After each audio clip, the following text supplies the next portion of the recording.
what if the epicness that we sometimes spend our entire lifetime searching for exists not in spite of the boulders, but thanks to the boulder version of you, that these boulders inspire you to become?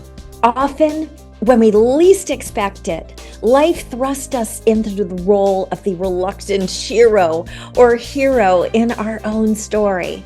How we respond in those moments can be the difference between thriving or just surviving.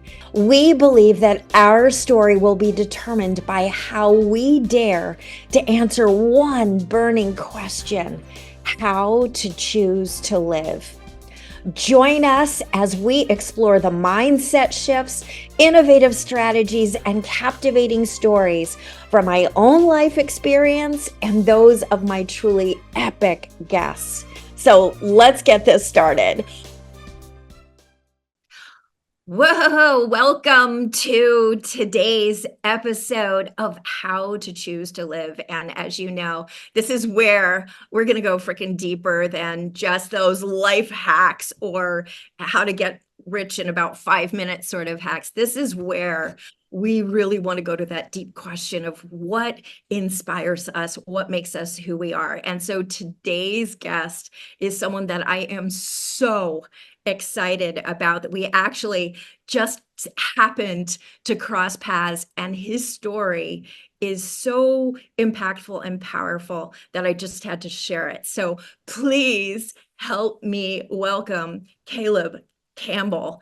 And let's just start by Uh, letting you share a little bit about your story and who you are. thanks, Meredith, and thanks for having me on the show. I feel like I should be walking out on the stage right now with that introduction. You are. It's the Please join virtual me in welcoming stage. Caleb Campbell. It's the COVID stage. Here we go. Oh my gosh. Well, I love that I'm here with you, and thanks for creating the space to have this conversation and for having me on. And so, yeah, I guess for me, there's the story, and then there's the story behind the story. Yeah. And I have spent the last probably 2 decades of my life doing the inner work for me to become much more intimately acquainted with the story behind the story as I have grown to see, or as I had that, I call it a divine ambush. It's when Yes. the metaphorical ground that you were once standing on that was so steady and sturdy, and then the winds of change blow across the landscape of your life, and that which was so familiar and sturdy and steady is suddenly now shaky and wobbly. I- When I had that experience in my life, which we can dive into, I just realized that the external game and all of the willpower that it took to uphold it and the ambition and hustle needed to sustain it, it was a losing game. Mhm. Meaning the goalposts to my life were always moving 10 more yards down the field. And that became intimately real with me, when I was playing for the Kansas City Chiefs, living in the middle of the life that I've had a dream of since I was just a 6-year-old boy, growing up in the Texas Panhandle. Mhm. And, I was always told, whether it was literally being told or, being influenced by the cultural narrative, if I could just get there, and we've all heard this story before, but I was just, the football wasn't just a game that I loved. At some point, it became kind of the oxygen in my lungs. It was the blood in my veins. It wasn't just something that I did on Saturdays and Sundays. It was the way that I found acceptance and belonging in this world. It was my way of finding my place in this world.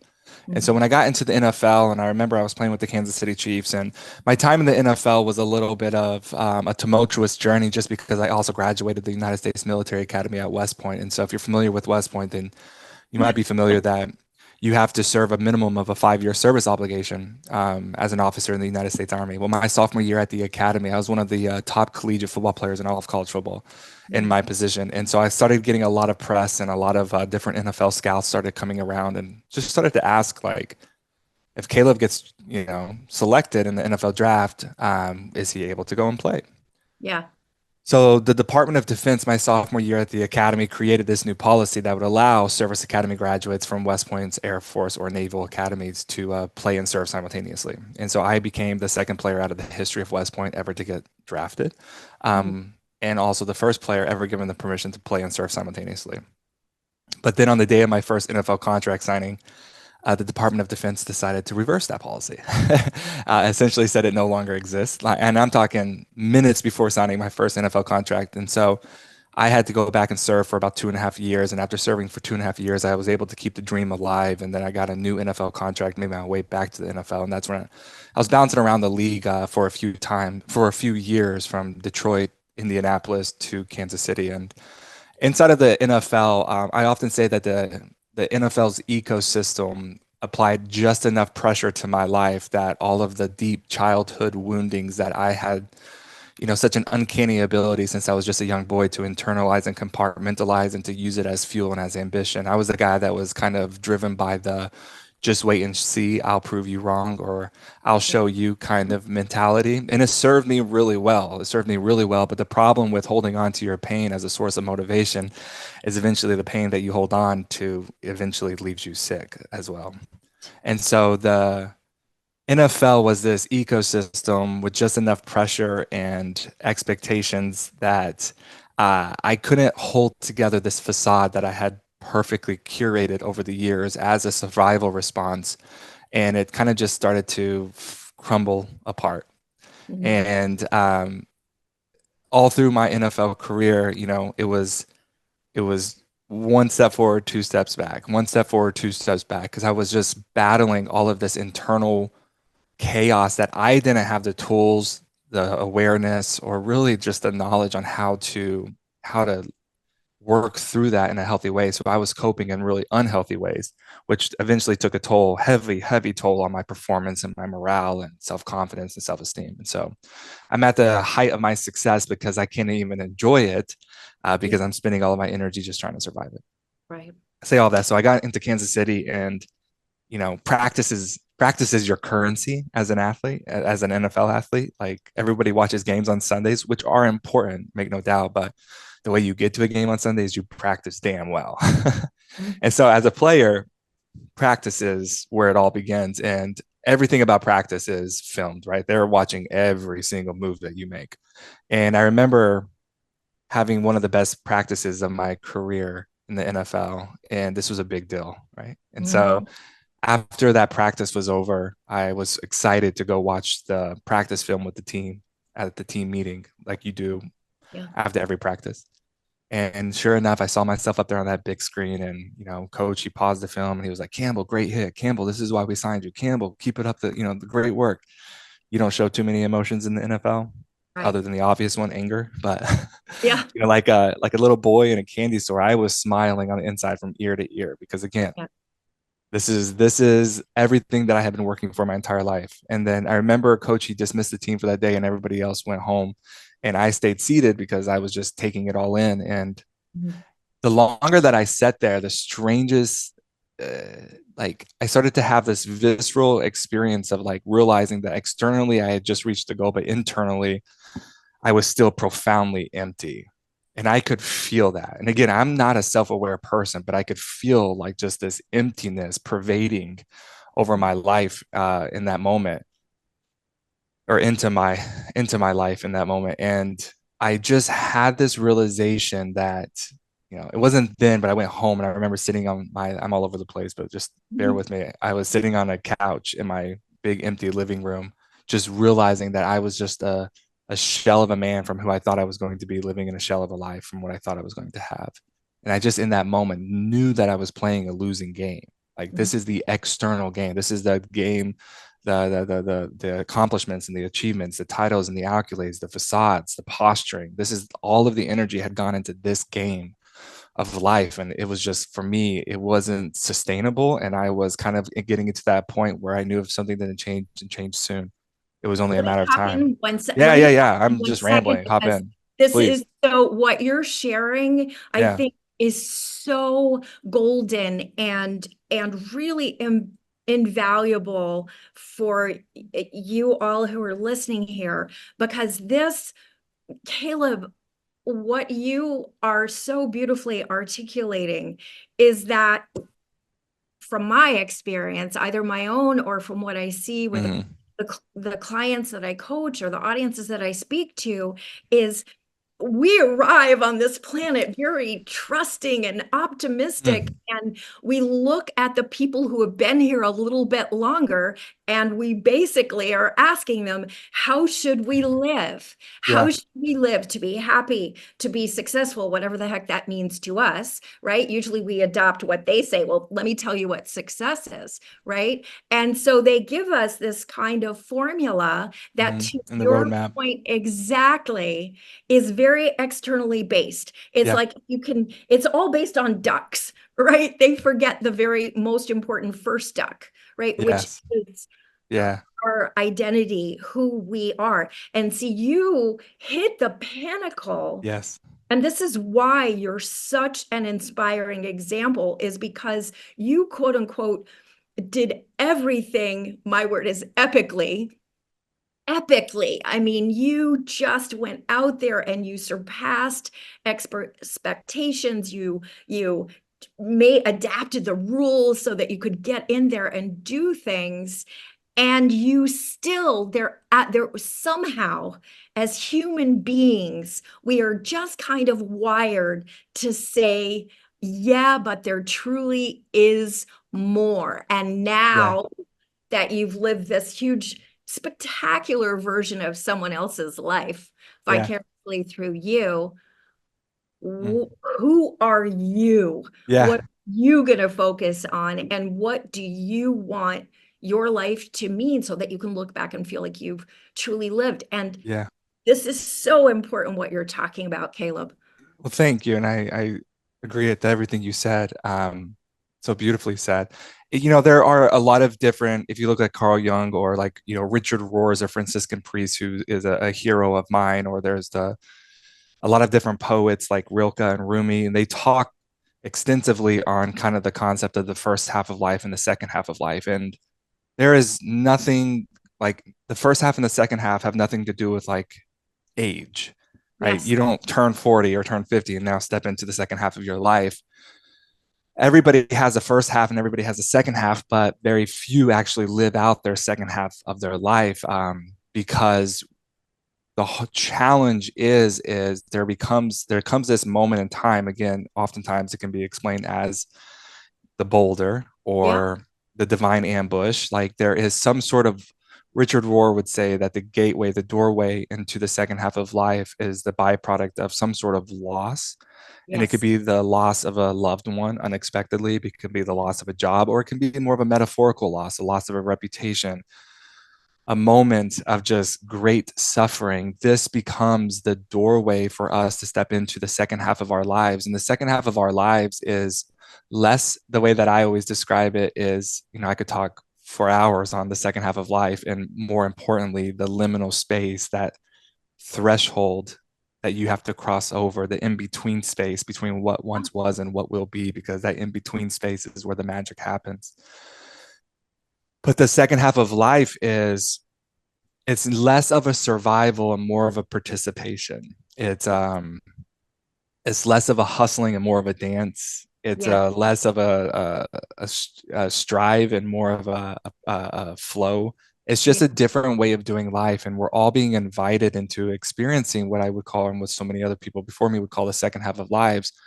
But the hard part is that you are going to say it like, you're going to die. Yeah. Yeah.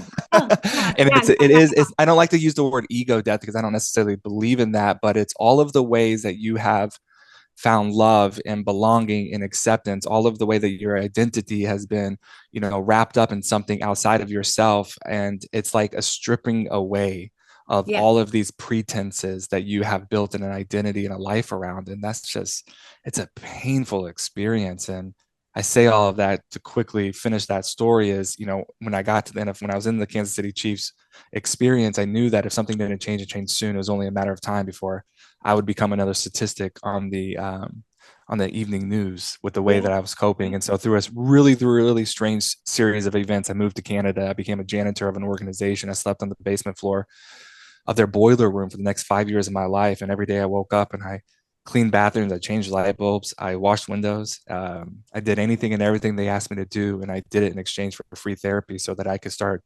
really peeling back the layers of my ambition, getting to the root of why I'm doing and what I'm doing. It's so important to begin with so that I can really begin to understand who the hell Caleb Campbell is apart from all of this. I love it. I love it. And I mean, there's so, it's interesting how, even though all of our experiences seem very, very diverse and very different, the choreography is always the same, All the right? same. And for me, what I discovered was my boulder analogy is that the boulder did not come to destroy us. It came to destroy the things that we inadvertently had been allowing to keep us playing small, right? Beautiful. And yet this is the point where, let's continue playing with metaphors. There are many ways that you can go over the mountain. Right? And usually most people, it's kind of one step at a time. Sometimes you shimmy a little bit back. And then there are those moments when you say, well, what if we decide to just blast through and create a tunnel, right? You will expedite your progress. Potentially you will get to this whole new light on the other side of the tunnel, but they're going to be freaking boulders falling the whole. So to your point, sometimes we have in fact, I would dare say a good portion of the time, we don't really have control over when those moments. We like to pretend we have control. Yeah, zero control. Yeah. And it's that voice inside of you, that spirit that will not be shut up, basically. That's it. That says you are focusing on everything but who you are here to be, and we're not going to let you forget it. Yeah. And so kind of your point is what do you do then? Yeah. You have to, like, for me, as I look back, I didn't know that I was doing it at the time. But learning how to listen with your heart and not just your ears is really important, because I think we forget that, however you want to say it, soul, spirit, heart space. I'll just use the word spirit for that. Spirit is always inviting us into a deeper, more fulfilling, more satisfying, more effortless, more grace-filled, more compelling, more loving life experience, right? Love is infinite, and we're always being invited to experience more depth and connection and joy, peace, love, all of the magic that makes life worth living. Yes. The challenge is that we have been taught to believe that is discovered on the other side of the upward trajectory of do more, be more, achieve more. And that first half of life is that lifestyle. Robert Capone, the writer, what did he say? He said, life is a web of trials and temptations, but only one of them can ever be fatal. And that is the temptation to think that it is by better, further, and more aggressive living that we can find life. Right. And that's what, for me, like, I'm trying to find life. Like, there's something missing, and I know there's something more. I can intuitively feel this hole and this emptiness, and this, like, something is missing. And the challenge is that we have learned, and through experience, that the solution to that is that upward trajectory. But what we are looking for is only just really discovered at the bottom of an internal deepening. And so I think one of the most life-changing, radical questions that is so vulnerable, because in the culture that we live in, we're running as fast as we can, as hard as we can, and for as long as we can, which is good. It's important. I get that. And I'm not like just belittling it or undermining it, because this is how some shit gets done, and I'm all for that. But I think for us individually, we have to know when that race is up for us. And it doesn't mean you're not going to accomplish what you have set out to accomplish, and you feel like maybe you're still not quite there yet. It means that what got you to where you are today is not going to take you to where you want to be tomorrow. There is a personal transformation, an internal transformation needing to happen. I would argue it is the prerequisite for you to step into that next evolution of expansion for your life. And I'm not just meaning more success, while could very well be, but what you're going to learn through that personal transformation, that internal deepening, is why in the hell that success is so important to begin with. And you're going to learn how to discover in yourself what you are looking for inside of that success, which then allows you to approach that success and that pursuit of success with so much more joy and peace. And like, I call it like the open palm method. Like, you don't have that death grip on life anymore. It just changes the entire trajectory of your life. And so I say all that to summarize it all up. Our soul is always whispering to us, like knocking on our heart's door, or the universe is holding up these big metaphorical neon signs.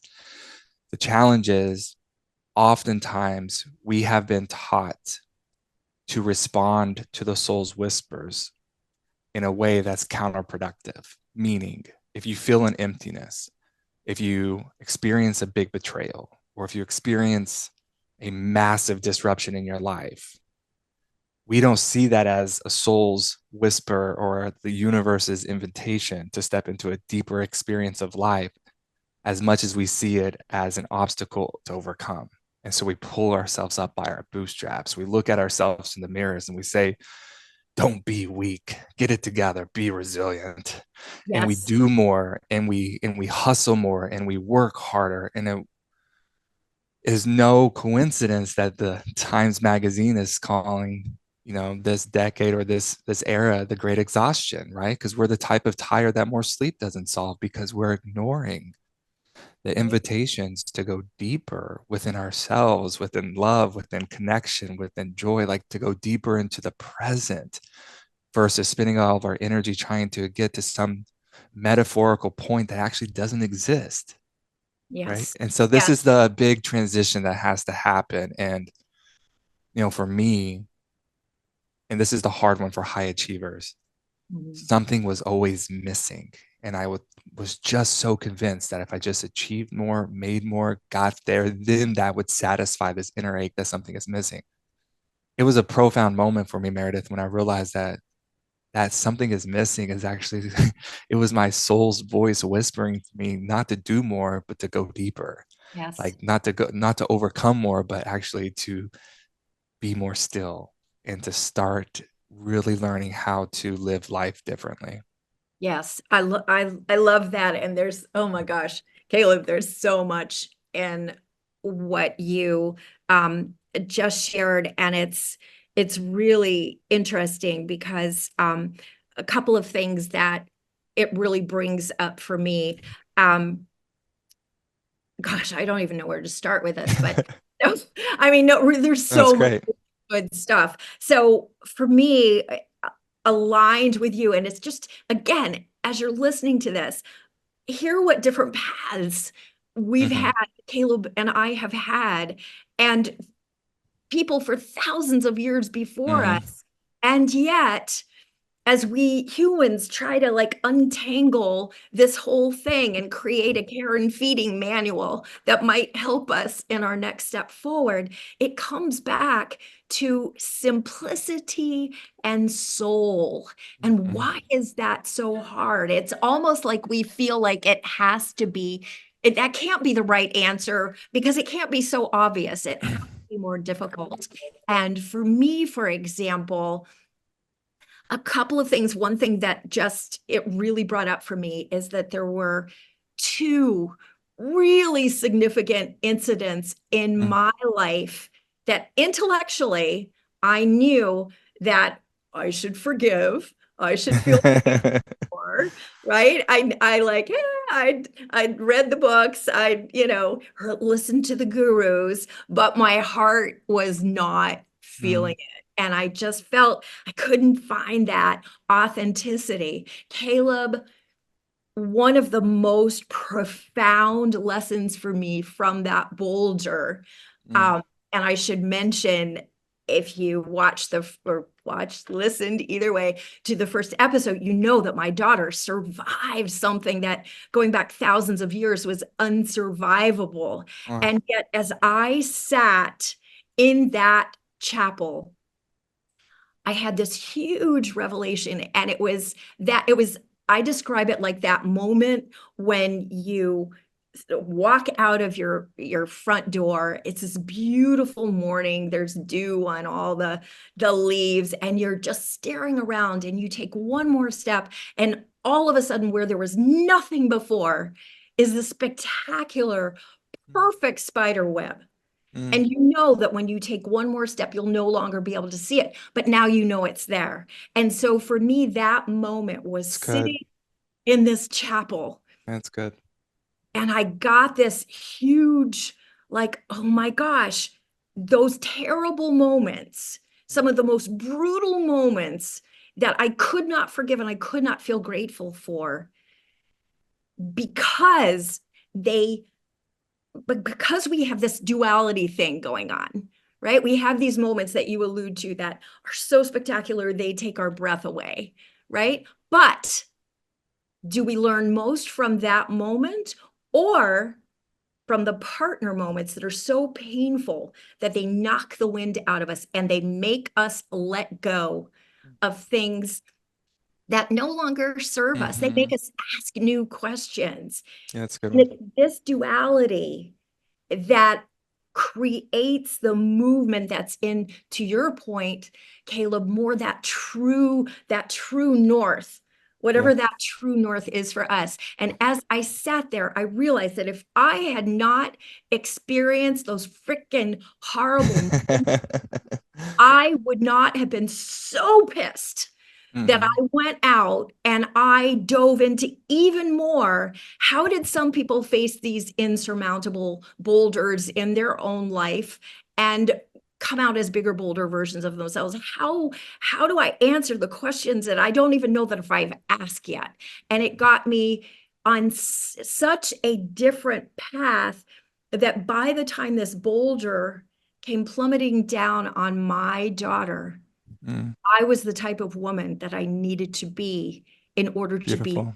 her mom and to invest and play the freaking inner game like I had Hmm. never played it before. I realized I could do anything with the outer game. I certainly couldn't go in there and rescue her medically. Mm, I would be damned if I would not go in there and be that version of myself that as yet I didn't even know existed, right? yeah. And so I love what you are Mm, sharing about risk mm, and fear. This is not a cozy, comfy moment in our life, but it could be one of the most important, significant moments in yeah. our lives that lead, in my humble experience, to the ability to finally get to that place in your life where you can look back feeling like you've truly been you.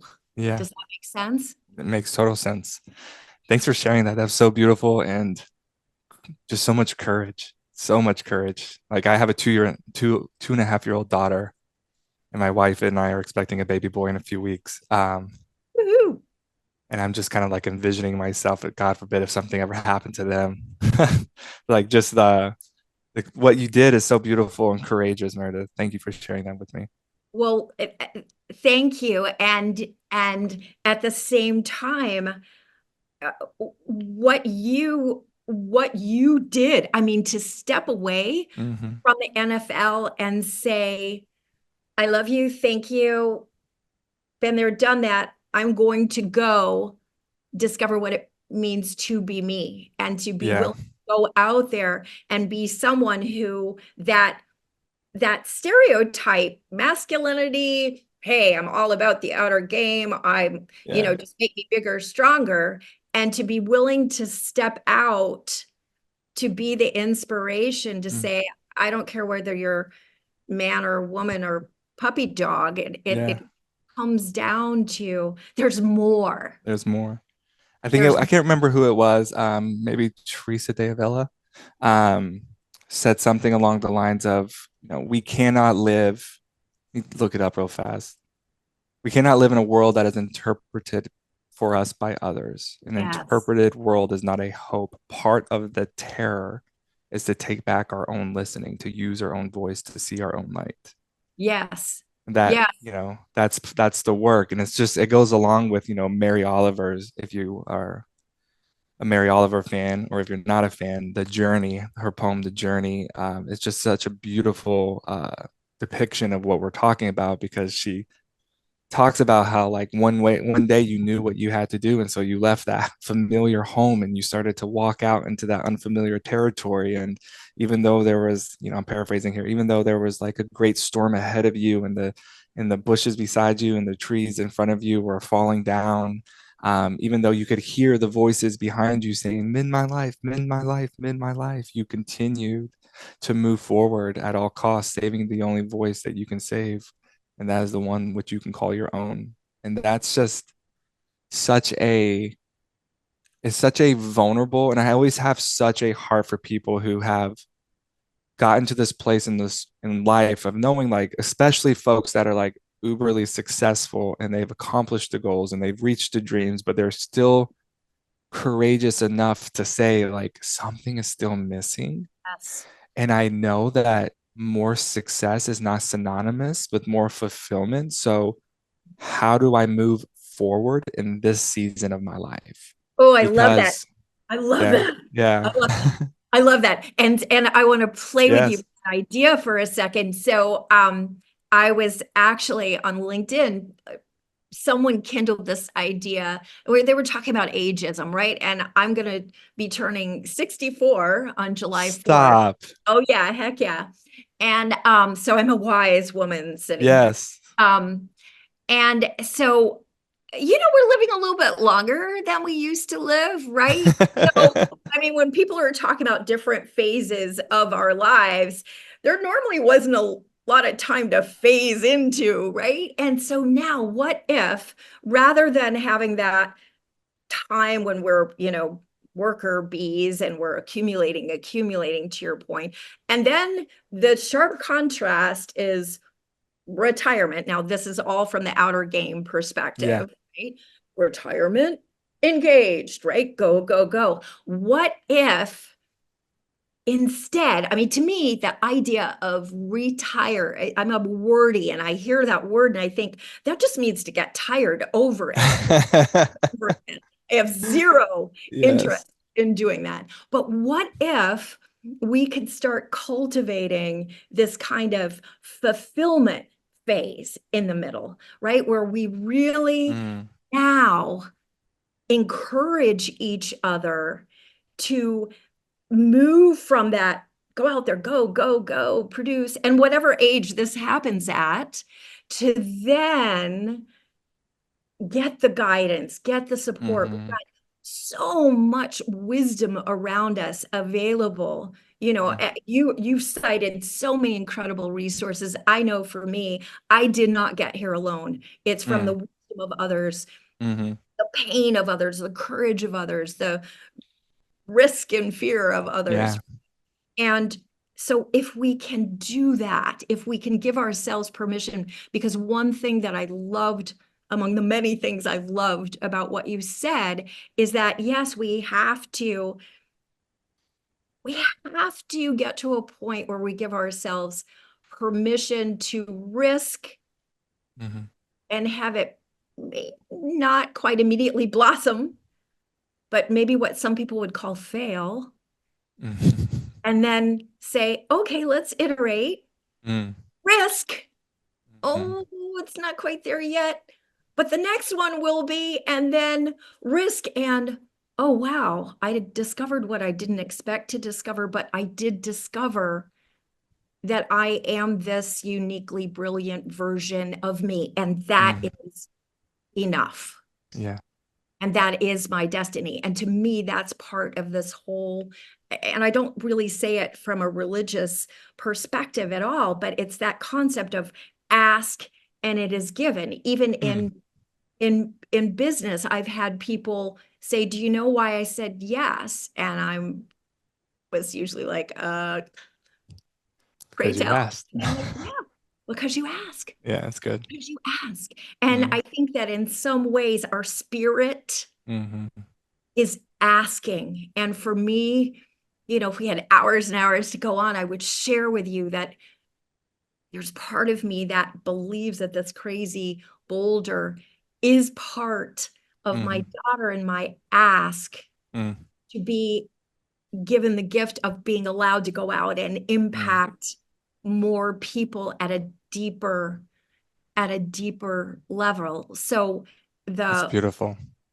the the permission to risk without knowing the outcome. I love that from your experience and your story and the hope Yeah. that it gives someone. Yeah. Thank you. Thank you. There is no new life without first loss, like a letting go. Right. And that letting go is just, whether you're letting go of maybe like a physical job or a relationship, or you're letting go of friendships, or you're letting go of an outdated belief system, or you're letting go of just waking up every day and using your energy just trying to hold it all together. Like, Mhm. there is no new life without first letting go. And letting go is terrifying when you've spent your entire life trying to collect all of the points that you can collect and amass all of the success that you can amass to create some sort of illusion of safety and security, which Yes, is yes, just what it is an illusion, right? And then yes, suddenly, yeah, you have this house that you've built, but now you're using, and this is for me, like in the second half of my life, as I've been on this kind of like 10-year journey of crossing over that liminal space, that's in between space.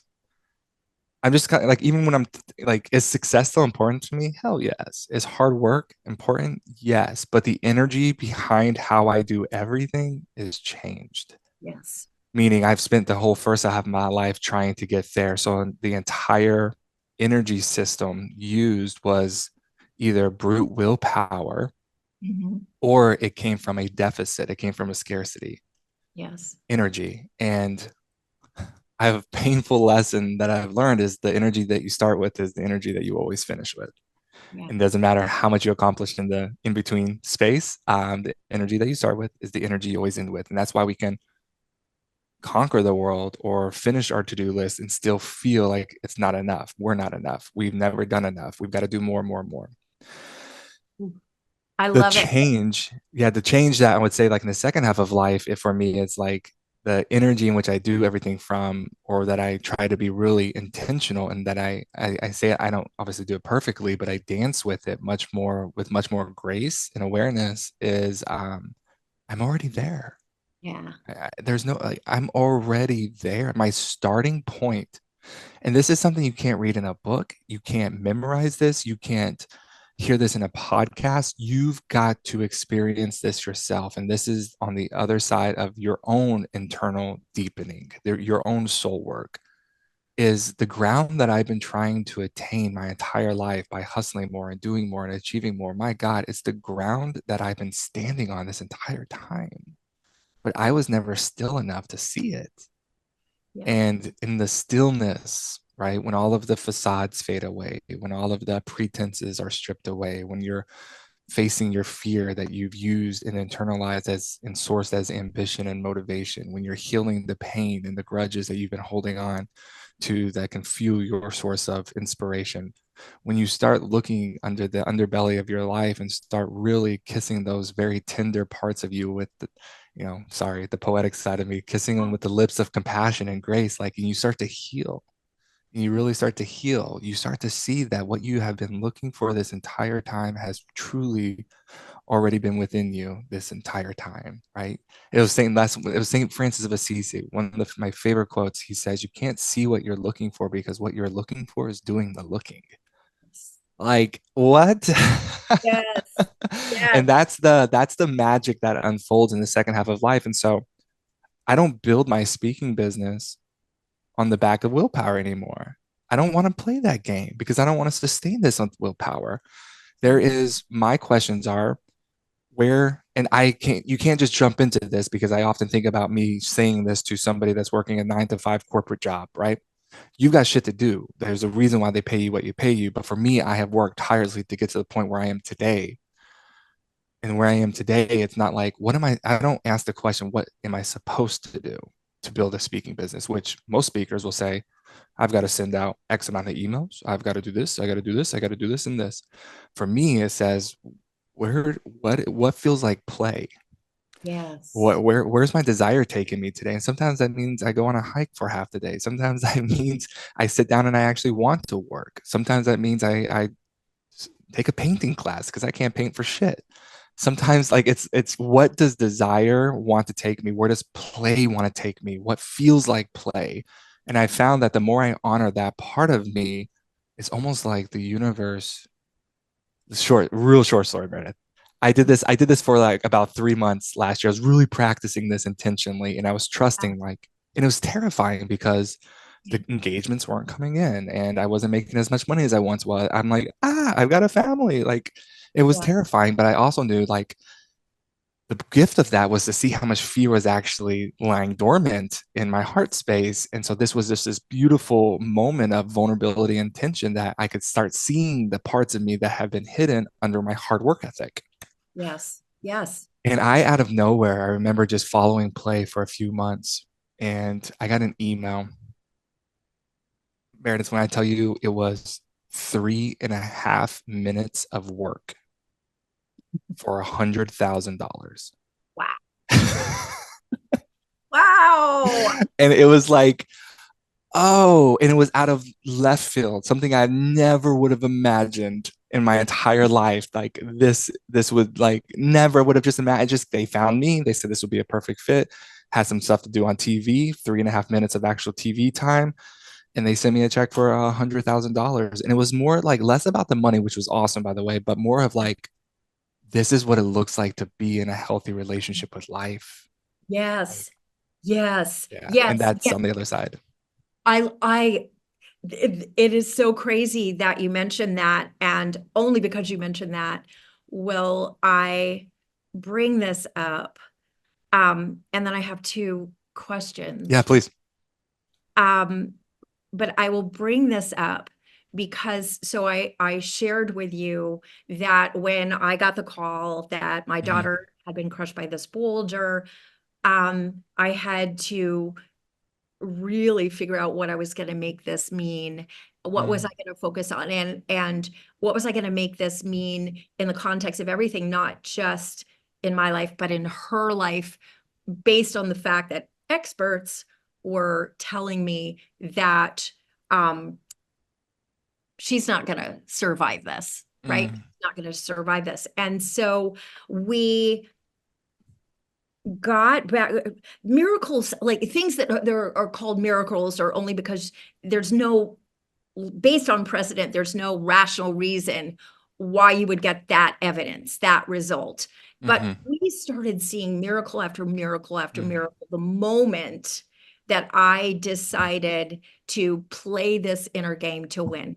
And it was just one tiny thought. And where I was going for, and the reason that this story aligns is I realized there are three questions that I discovered that we all should be asking in the midst of a crisis. One, what can I control, right? We're more familiar with that. We often waste a lot of energy trying to control things that we have zero control over, right?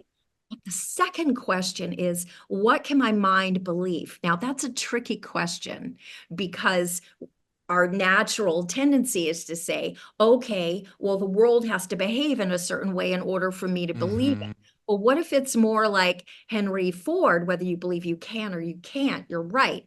Okay, so how do I get my mind to believe the thoughts that will empower me?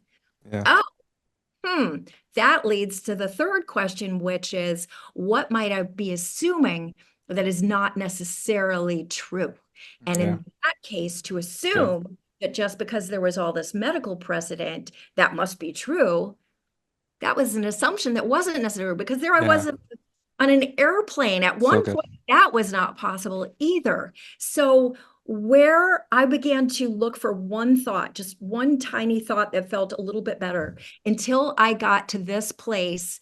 and this is where our stories align, where it felt as if I had such a knowing, and some people would call that faith, right? A knowing that felt as if I had been picked up, moved years ahead, and was shown that everything was going to be fine, whatever that new fine is destined to be. And then I had been brought back. And so my power came not from willing my daughter to have miracles, but in being, and this is where we've pulled it full circle, Caleb, is to being fully present. That's it. To laughing, to smiling, to finding the joy, to taking pictures of the avocado vendor on the streets of Columbia to show Skylar when she gets better, to find the joy, to find the play. And people would hear me say this and they would say, "Are you freaking kidding me?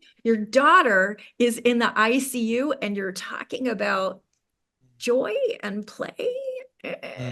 What about the prayers?" But for me, the real miracles lie in that ability to realize, one, to your point, slightly unspoken, is that which you see when you're kind of seeking yourself, don't expect other people to see that. That's the damn truth. They'll But tell no one you. else is supposed to see it either, right? Because Right. this is like you learning how to, this is what Brene Brown talks about, braving the wilderness. Like Yes. part of taking back your own voice is learning how to belong to yourself. And Yes. that is learning how to trust what you feel and know to be your truth when nobody else is there to trust and feel and believe with you. Like that's a very vulnerable experience, Yes, but yes. necessary. And people are telling you, I'm dating myself, but warning, danger, Will Robinson, right? You are about to be like demolished if you take that path. And yet you have to be bold enough to do it. You Yeah. have to be willing to look like a fool. And here's the thing, it's not just look like a fool to them, but that horrible moment when you're afraid you'll look like a fool to yourself. So Yeah. you ready for But can I just say something that I Yes, love what go you for it. did through that process? It reminds me of Rainier Marie Rilke, one of my favorite poets, and he has a very, very famous, poem where he talks about how like don't seek the answers now. You're not capable of living the answers. Learn how to ask the right questions and learn how to live inside of the questions. And so then one day, maybe off in the distant future, you too can find and live into the answer. And what I Oh, love about that is what you did is you started asking new questions in your curiosity, which is love, like that curiosity part of you of challenging the status quo, challenging what you've been taught to believe is true, but saying, is it actually true? Is this like is this really me, or is this something that's been imposed on me through generations who have been, dealing with their and stuck in their own fear? And I just think it's so beautiful of you learning how to use your curiosity in that time and to ask new questions. From my experiences, when you feel stuck in your life, when you just feel like it's all hope is lost, fear is screaming the loudest, you're not looking, the way we get it wrong is we try to figure out the answer. Should I do this? Should I go there? Should I do this? Should I do that? You're not ready for the answer. The quest is to ask new questions. And from my experience, man, every time I write down new questions and I kind of offer them to the universe, it just amazes me. It amazes me how I find and discover the answer from an inside out approach, which just transforms me in the process, which also expands my external life along the way. Yeah. So learning how to ask the right questions and ask new questions is paramount. That's what it so sounded like you did. so agree. So in the spirit of asking questions, Oh, yes, two questions. two questions. Can't promise you an answer. Yes. Oh, I have a feeling these are going to be pièce de résistance. Okay, there we go. So I want you to imagine that we are a century ahead from now, and something has happened. Yes, turning the wheels of time very far ahead so that our children's children might still be alive at this point. But something has Mm, happened in humanity that all of our inner game resources, all of these great masterpieces and works talking about how to choose to live have disappeared. And now it's all on you to pick three things three to things. tell the remaining humans going forward that can help them kind of reboot, recalibrate, and make their own decision of how to choose to live. Wow, that's a big question. You can't get there. You can only be here. Take the time to grieve.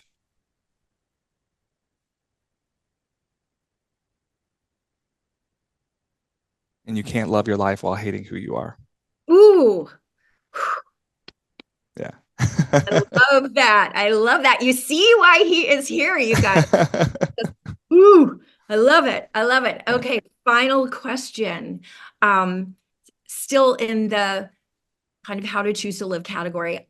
I'm not a big goal person. Like I said, I'm a very wordy person. So to me, I think the word goal kind of throws us into the position of the little kids in the back seat saying, are we there yet? Are we there yet? And we immediately are like, oh, I'm not there yet. So what I prefer is to believe that we have one goal and Mm. one goal only, and that is to be taking our last breath, saying, oh my gosh, that was freaking epic. I hope I have the chance to do this again. And everything else along the way is a possibility, an opportunity, something like that. So, my question to you is, in order to fulfill that one goal where you're looking back at your life, whatever point that might be when you're taking your last breath at 132 years old, whatever that is, what would make you feel like, I have truly lived and this has been so freaking epic. I hope I get a chance to do it again. What would make me feel like something that I've done that was just like it's Or been so. been or evolved into, experienced, seen. It's your definition of your epic life.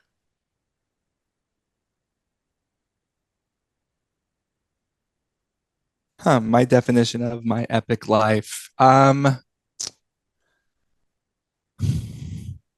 a big question and a hard one.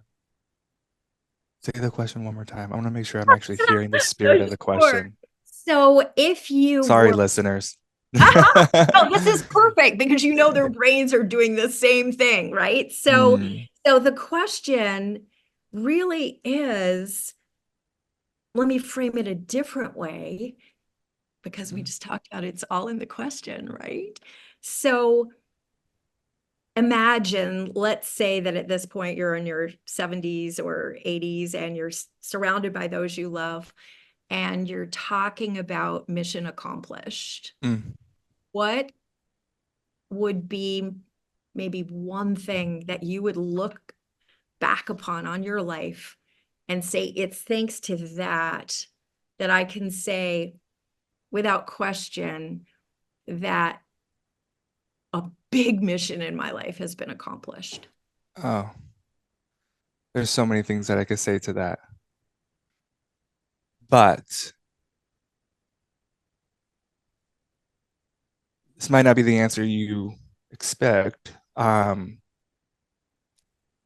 But like immediately, and I'm gonna ramble for a second, but what I immediately thought about was actually my partner, Kara, Mm, and my willingness to allow myself to stand so metaphorically naked in front of her at the beginning of our relationship and mhm, allowing her to see me in my brokenness, in my rawness, and allowing her in her gentle, compassionate, grace filled energy to blow away the remnants of shame that were still so fiercely wrapped around my beingness made all of this possible. Mm. It was allowing myself to be loved in my most desperate, broken moments of my life. Instead of, because I remember there's this one choice that I had where I saw the two paths in front of me, where it was like, I can allow myself to be seen, to be truly seen, or I can do what I've been doing up until this point, and that is upholding the facade. And believe me, even upholding the facade, I knew all the language. I knew I've had enough growth in my life. I knew like the spiritual practices, but there was still the facade. And it Mhm. still looked good. It sounded good. I got love and acceptance and adoration from it. And I could have built a big brand from it. It could have been great. And I saw the two different paths that I could take, and allowing myself to be seen by her and to subsequently experience a love that just literally washed away the shame, transformed my life. Mm. Um, and I can point back at that moment being it was like everything else that I have built and the joy that I experienced, the connection that I lived life with. I can go back to that moment with her. I love it. That is so beautiful and such a wonderful bringing it back to we're not intended to do this alone. No, We're yeah, not so intended beautiful. to do this alone. Yeah. So Caleb, where can people find more of you, of this? Yeah. Well, this has been like this has been a beautiful conversation. I feel like this is just so healthy for me because it's so this is me in my element too, right? But this isn't necessarily who I am on stage, because as a speaker, we still get hired to, the bottom line matters. A return on investment matters. And so it's beautiful because it reminds me like these conversations just light my soul up, and like this is who I am, this is why I'm here. And so having more continuity between me and the work that I do while I'm closer than ever before, it still tells me like, oh, there's some growth here for me. I digress, but you can find me on my website, calebcampbell.me. LinkedIn is probably the only social media platform that I'm kind of active on right now. I've been just taking a break from just creating content. It just doesn't feel aligned in the season of life. But yeah, if you send me a note on LinkedIn or on Instagram, I'll always try to get back as quickly as possible. I love it. I love it. Well, I think, I'll close aside from saying how incredibly wonderful it is. And we'll have to do this again sometime Yeah, of course. as well. We can go on and we're like, oh, we didn't talk about this. But I think that one of the things that you bring out, and as I express my gratitude to you, is also that the world that we live in, the business world that we live in, is Mhm. not as compartmentalized as it was maybe just a couple of Sure. decades ago. Yeah. People are demanding that their businesses, their organizations give them purpose, give them Yeah. passion, give Yeah. them impact. So if you are resonating with this conversation, first of all, definitely connect with Caleb, connect with me, Meridith Mm. Alexander. Share this episode with anyone that you know can find value in it. I know that you'll find people. Caleb is just amazing. Thank you. And go out there and use this as your motivation to ask yourself some new questions, and specifically the question, how to choose to live. So, Caleb, thank you so much for being here. Those of you who are watching, listening, thank you so much for being here. And I look forward to seeing you again soon. Thanks, Okay. Meredith. Thank you, Caleb. My pleasure. Thank you. This is wonderful. Thanks so much for listening to today's episode of the How to Choose to Live podcast. It was freaking epic. So, it's time for our little bonus mission for you to step out into your world and make it truly epic. So today's quest is to step out into the world, focusing on this one question. Because we all know that our lives get better and better depending on the quality of our questions, don't they? So, your one question today is a little bit of a trick question. You might have heard seeing is believing, but you might have also heard believing is seeing. So, your question today in each moment is to focus specifically on what can my mind believe? And now here's the juicy part. Your mission is to figure out how can you get your mind to believe what you need it to believe in order to feel empowered. That means how can you become the sovereign of your own thoughts? How can you dive in there and you've heard me say virus protect, put like a virus protection system. Any thought, any statement, anything that comes into your world that does not empower you, you have the sovereign right, just like you do with your external technology, to quarantine that thought, to quarantine someone's behavior, someone's observation, because your mission is to live a life that you can look back upon and say, oh my gosh, that was freaking epic. So, one thought that feels just a little bit better, and then another thought that feels just a little bit better. That is the key to helping your mind believe that that next big thing ahead of you truly is freaking possible. And before you know it, your impossible will have completely transformed to look more like your I'm possible. So, I'm Meredith Alexander. Go out there and do something freaking epic. And be sure to share this episode and subscribe. Booyah! See you next time.